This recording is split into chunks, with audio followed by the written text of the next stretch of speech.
Nick Gasper. He's going to be gone. Nick Gasper all the way down the left sideline, and he gets caught at the 2. And give to Olin, and Olin up the middle. No, Olin breaks free past the 40-yard line. Libas behind Smith. Smith barks it out, looks. Smith keeps it. There's nobody there. C.J. Smith for 2.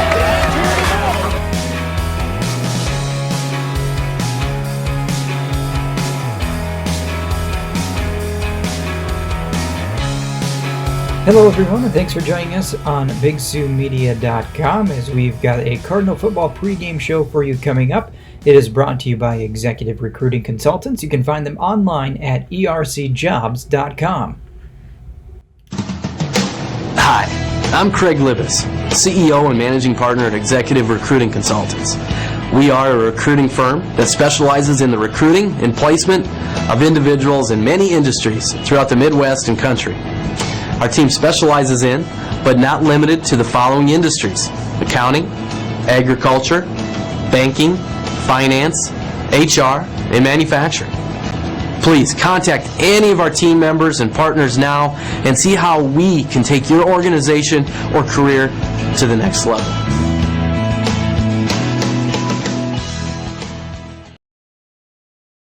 Hello everyone, and welcome to another Cardinal football pregame show as we get ready for the 2021 season. We got Lee Palmer, Matt Larson with you as we get ready to kick off Cardinal football and year number 10 for Big Sioux Media covering the sports here in Dell Rapids. So it hasn't really felt like 10 years that we've been doing this, but looking forward to a big season this year. Yeah, 10 years. We've had some great moments, and we're hoping that 2021 provides some more for us.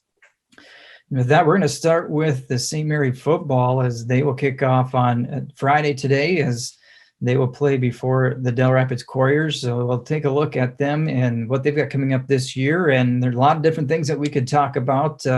First one I think we should start with is maybe the roster. I think this year's team's going to look quite a bit different from last year's when you lose the talented group of seniors that they had last year. Yeah, I think that's going to be one of the big keys is who's going to step up leadership-wise, who's going to step up and be vocal, who's going to bring energy. Those seniors that they lost is a big hit, but every school loses seniors. Every school loses leadership. It's how does the underclassmen step up? And there's some underclassmen that we'll talk about here that are now seniors that are going to have to step up and provide a big role here for Cardinal football.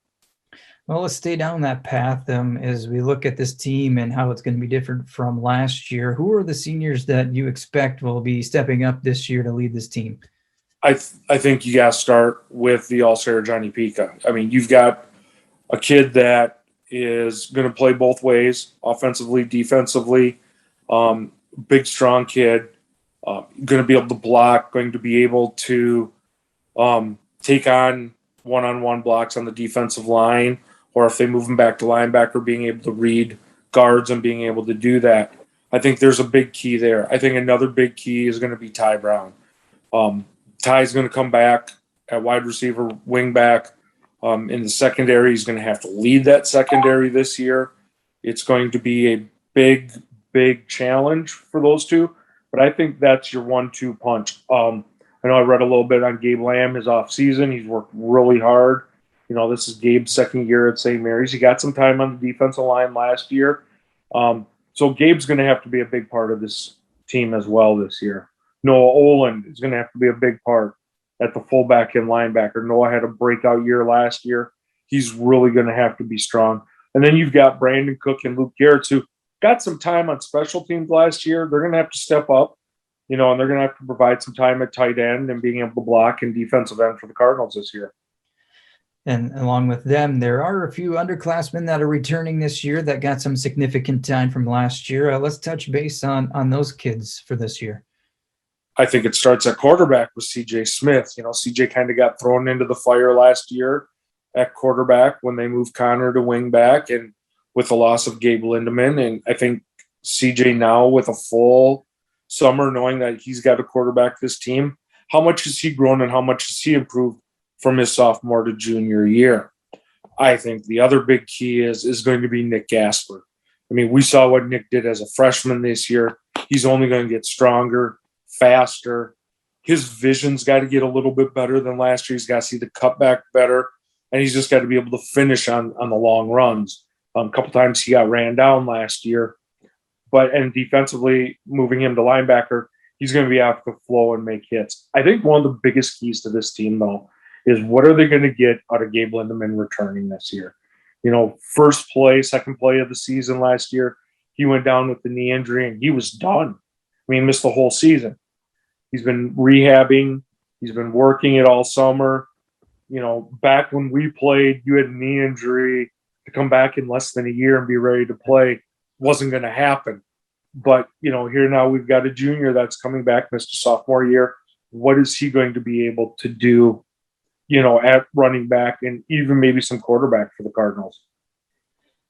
Well, now I want to shift gears a little bit and talk about the schedule. The Cardinals coming off a runner-up finish last year, had a pretty successful season and had a weird season, I guess, to say the least, with all of the changes they had last year, even starting with that first game of finding a fill-in, losing some games to COVID last year towards the end of the year.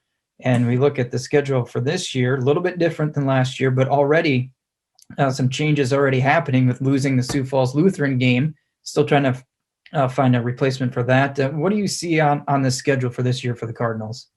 Well, one of the things is I think this is a very favorable schedule for St. Mary's this year. I mean, you still will have your Coleman Eagans in there, and they're still going to have to play in that DVC, north, south, east, west type combo type thing, whoever's the top in each division. But the rest of it's all 9B schools. And it's going to give them some confidence early on. It's going to give them a chance to play against schools like themselves early on. And, they last year kind of walked through some of those 9B schools and had a good record with them. Are they going to be able to do the same this year? And I think their schedule is very favorable for them this year.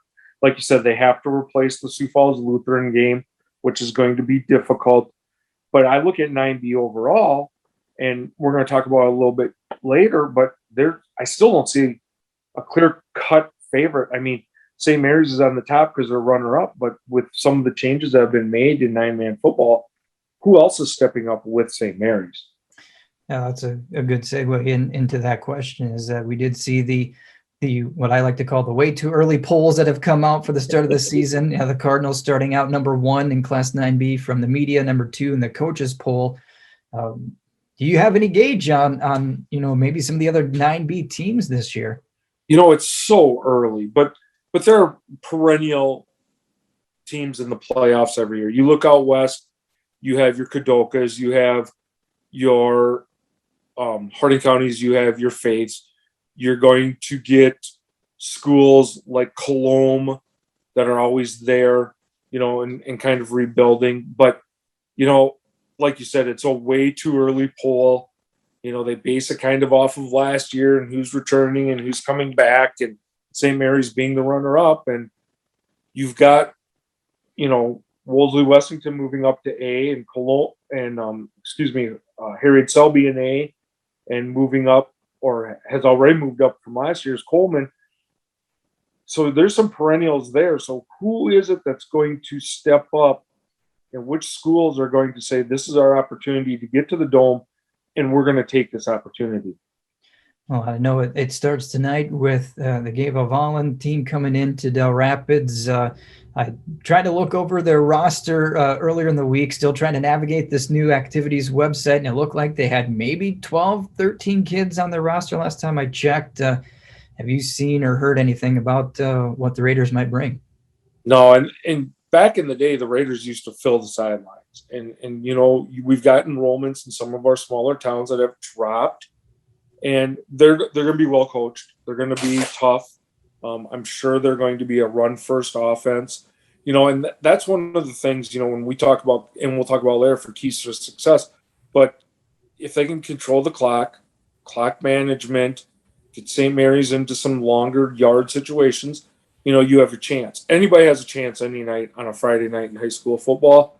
It's just, are you going to step up and take that opportunity?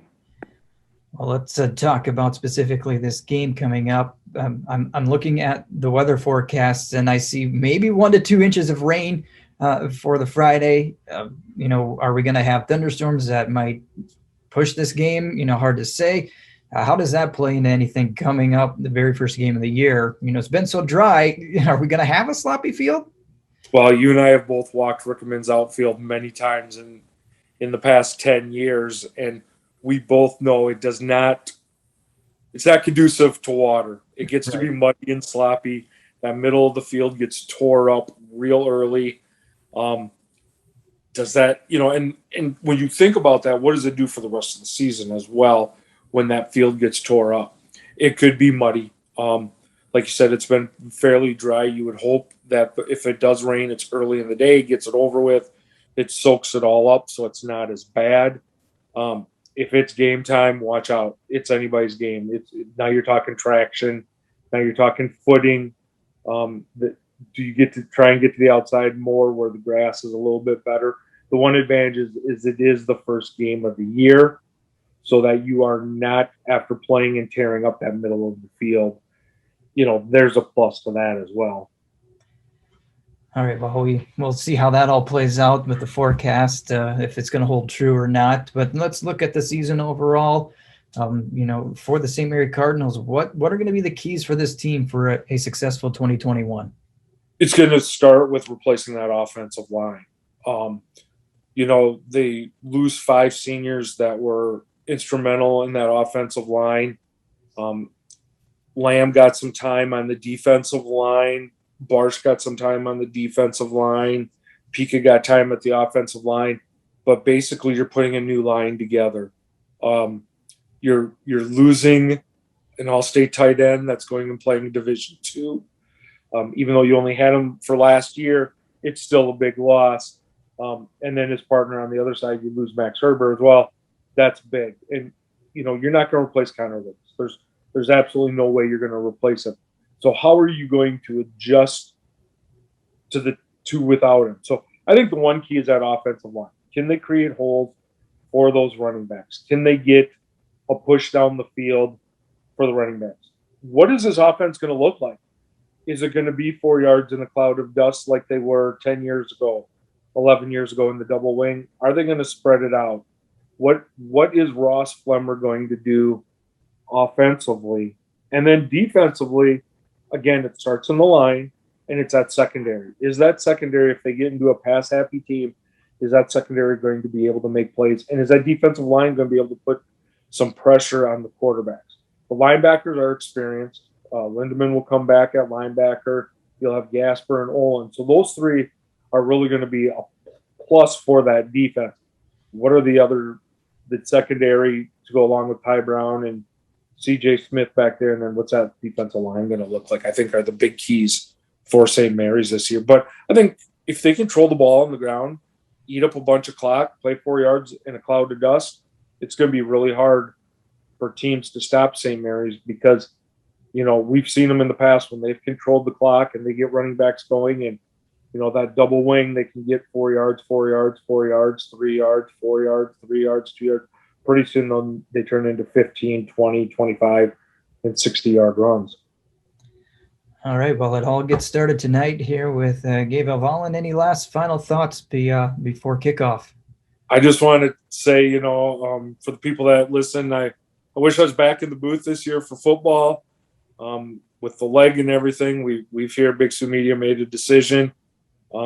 Matt, I hope you enjoy going back to 9-man football. You were there when I got to go over to the quarters and watch my son play. Now you get to go back. I hope you get to have a good season. I'll be with you guys doing this every week. We'll look at some clips. We'll look at some keys from this game tonight and then what next week holds for them. I'll be doing a lot of scouting for us here at Big Sioux Media. So it's not that I've left Cardinal football. It's just I've left the booth. Yeah, we're going to let you get healed up and ready to go so we can hopefully get you back for this winter, and we'll keep you engaged week in and week out here with the Cardinals and helping me do the pregame and scouting and get me all the good information to sound good. Yeah, I will do that. All right. Well, that's going to wrap it up for our Cardinal football pregame show this week. Kickoff is at 7 o'clock right here on BigSiouxMedia.com.